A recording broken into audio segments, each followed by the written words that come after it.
Olá amigos, estamos de volta para mais um episódio da série Pelos Caminhos do Evangelho. E hoje conversaremos a respeito de uma passagem, de uma fala de Jesus que está no Evangelho de João, capítulo 8, versículo 12, quando Jesus diz assim: Eu sou a luz do mundo, quem me segue não anda em treva, mas terá a luz da vida.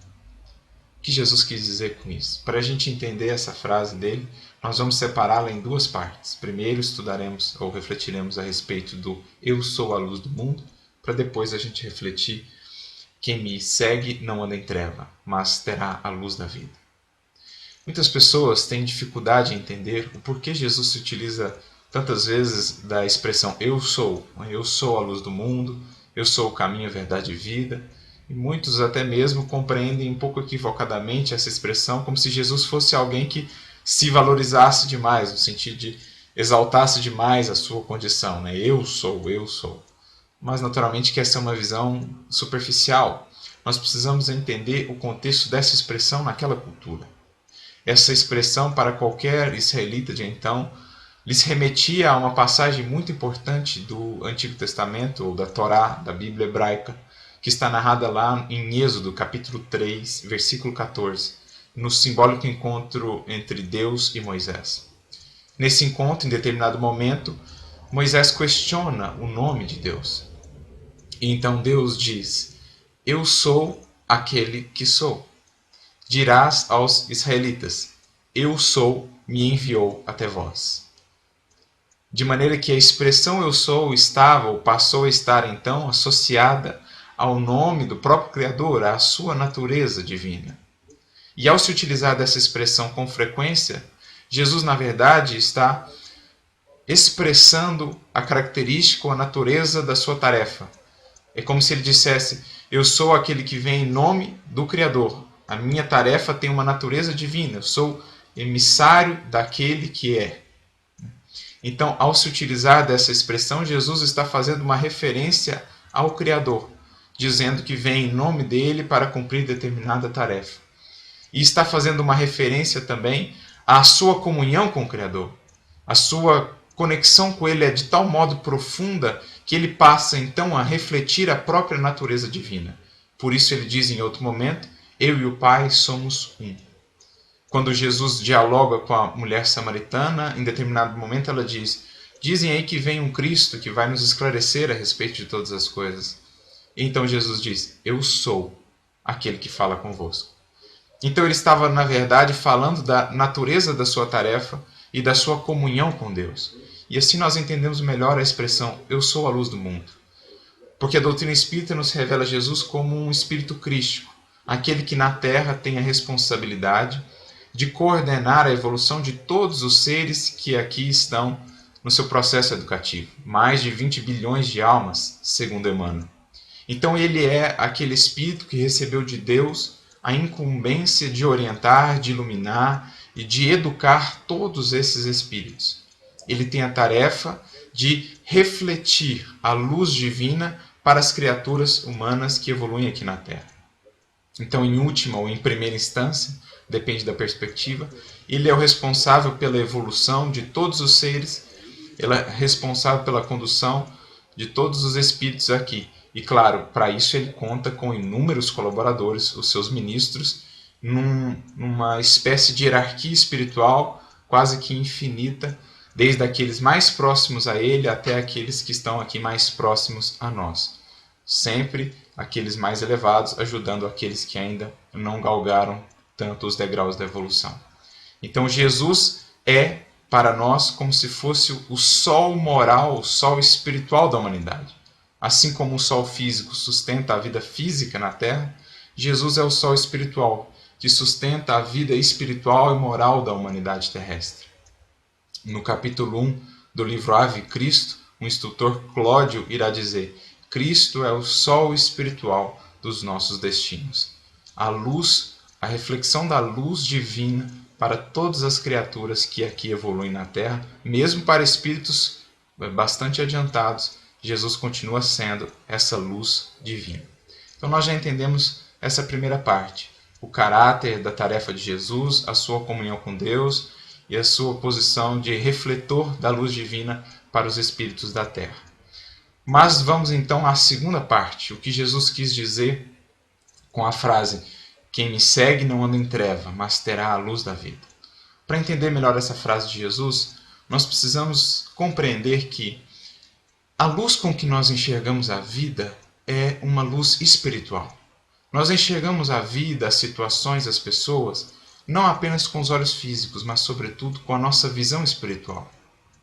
De maneira que, à medida que vamos acendendo essa luz em nós, nós vamos aprimorando a nossa maneira de ver o mundo. Nós vamos ganhando um novo olhar. Jesus trabalha muito bem essa questão no Sermão do Monte, no capítulo 6, quando ele fala que os olhos são a candeia da alma.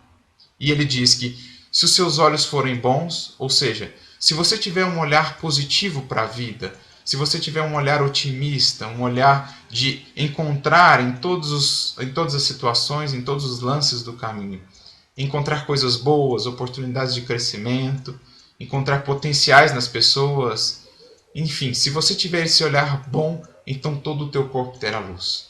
Por outro lado, se os teus olhos forem maus, o teu corpo estará em treva. Se você vê apenas a vida com pessimismo, com tristeza, com desesperança, é que na verdade você está por dentro utilizando essa lente da treva, essa lente da desesperança, essa lente do pessimismo. Então o que Jesus está falando é, ao nos dizer que os olhos são a candeia da alma, é que a maneira pela qual você olha a vida denota a luz ou a treva que você traz por dentro. Se você já acendeu essa luz interior, então o seu olhar para a vida é um olhar bom, um olhar otimista, um olhar de esperança. Se por outro lado o seu olhar é de pessimismo, de tristeza, é porque ainda o teu mundo interior permanece em sombras. Então, à medida que a gente entende isso, a gente compreende melhor a frase de Jesus. Porque o que ele está dizendo é que a condição para acender essa luz interior é segui-lo.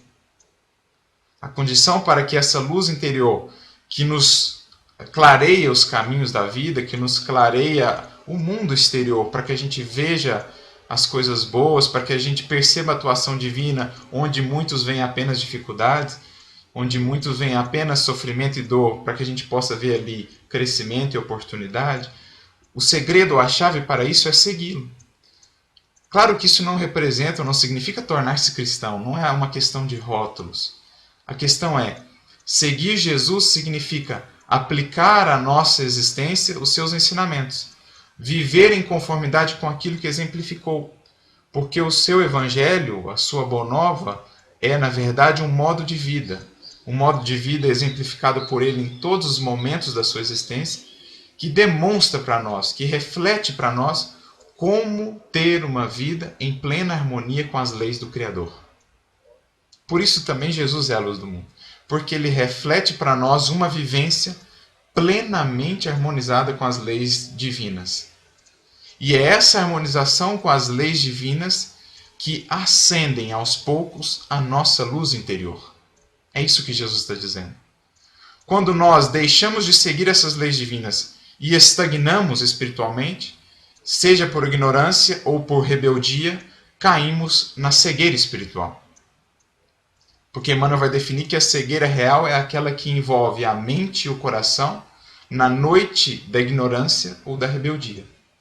Então, estagnação espiritual significa cegueira espiritual. Quando deixamos de buscar a instrução, estamos cegos, permanecemos cegos, estagnados espiritualmente. Ou quando nos rebelamos com a vontade, em relação à vontade divina, nos fechamos no egoísmo e no orgulho, também caímos em cegueira espiritual. E aí não passamos a perceber todo o amparo divino que está ao nosso redor, não passamos a enxergar em cada situação da vida a lição que ela nos traz, a oportunidade de crescimento. Passamos apenas a enxergar sombras, apenas a enxergar dificuldades, sem ver que por trás de tudo aquilo há luz, há oportunidade. Por quê? Porque a nossa visão interior está turvada. Isso nos lembra outra passagem muito interessante, em que essa vinculação fica evidente, que está no capítulo 10 de Marcos, a passagem da cura do cego de Jericó. Diz o texto que quando Jesus se aproximava de Jericó, ele encontrou um cego pedinte. Mas o mais interessante é, onde estava esse cego pedinte? À margem do caminho. Ou seja, ele havia deixado de caminhar, estava sentado à margem do caminho e, portanto, caiu na condição de cegueira e tornou-se também pedinte. Por quê? Porque quando nos tornamos esses cegos espirituais, mesmo com todo o auxílio divino que nunca nos desampara, passamos a não enxergá-lo. E passamos a estar na criação como pedintes. Deixamos de ver todo o recurso divino que nos envolve a cada instante, por conta da cegueira espiritual. Então ficamos na condição de pedinte. Me lembro, recentemente li o capítulo 2 do livro Nosso Lar, em que André Luiz está naquela condição difícil no mundo espiritual, ali no umbral, bebendo daquela água ali da lama do chão, naquela condição bem dolorosa, e em determinado momento ele tem um insight e pensa, poxa, deve existir um criador da vida, um autor da vida. E se ele existe, eu sou filho dele. Ele não me abandonaria? Por que ele me abandonaria? Por que ele me esqueceria? E então ele faz a prece mais sentida da sua vida. Quando ele abre os olhos, Clarencio está ao seu lado. Mas a pergunta é, será que antes também não teve companheiros, a sua própria mãe ou o ministro Clarencio não estiveram antes ao seu lado, nos momentos de sofrimento ali naquela região? A questão e a resposta é, sempre estiveram. A questão é que ele não enxergava. Ele estava na condição do cego de Jericó, à margem do caminho, pedinte. Mas o bonito é como termina a lição do cego de Jericó. Jesus diz a ele, após curá-lo, a tua fé te salvou. E, diz o texto, imediatamente ele voltou a ver e o seguia pelo caminho. Então o texto começa com um cego pedinte à margem do caminho e termina com um homem vendo, seguindo Jesus pelo caminho. Eis a chave da cura e eis a chave para retomarmos ou reacendermos essa nossa luz interior. Voltarmos ao caminho. Nos esforçarmos por estar no caminho seguindo Jesus. Porque isso representa aplicar as leis divinas à nossa existência e a aplicação ou a harmonização da nossa vida com essas leis representa acender essa luz interior com a qual nós passaremos a renovar o nosso olhar para a vida. Onde antes víamos apenas dificuldade, passaremos a ver oportunidade. Na pessoa que víamos apenas um incômodo, passaremos a ver uma oportunidade de exercer a compreensão e o perdão. Onde antes víamos apenas dor e sofrimento, passamos a ver um processo regenerador, purificador. Então, nosso olhar por completo se renova quando nos esforçamos por seguir a Jesus e por estar neste caminho. Então Jesus segue caminhando pelo mundo, convocando os cegos de Jericó a deixarem a margem do caminho e a retomarem o caminho, porque esta a garantia para que tenhamos luz para seguir avançando, seguir nos passos do Mestre. E há um livro, para a gente encerrar, um livro muito bonito, cuja história central gira, em torno do personagem central, gira na busca deste personagem por acender a sua luz, que é o livro Voltei, de Irmão Jacó. Porque ele olhava os seus companheiros, Bezerra, Caibá, Guilhom Ribeiro, todos emanando aquela luz, e ele ainda não possuía essa luz que saía dentro de si. Então, toda a história praticamente gira em torno dessa busca dele por acender essa luz, por se harmonizar com as leis divinas. E no momento mais difícil, em que ele era atacado por alguns espíritos em condição infeliz, em que ele se volta para uma prece sincera para aqueles espíritos, quando ele abre os olhos, percebe uma luz em torno dele e percebe que pela primeira vez ele estava irradiando, porque havia se lembrado do ensinamento de Jesus para orar por aqueles que nos perseguem. E então Bittencourt Sampaio, um espírito bastante luminoso, aparece ao seu lado, lhe traz algumas orientações muito belas a respeito da nossa irradiação espontânea e termina dizendo que a irradiação espontânea do espírito cresce à medida que ele se devota ao infinito bem, ao eterno bem.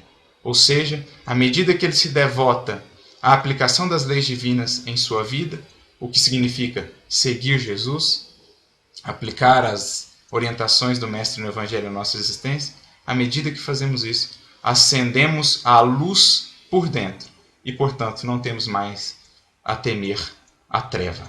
Por isso Jesus diz, quem me segue não anda em treva, mas terá a luz da vida. Felizes aqueles que acenderem essa luz, porque terão com Jesus os olhos de ver de ver a atuação divina em cada passo da nossa existência. Muita luz, muita paz a todos. Que Deus os abençoe.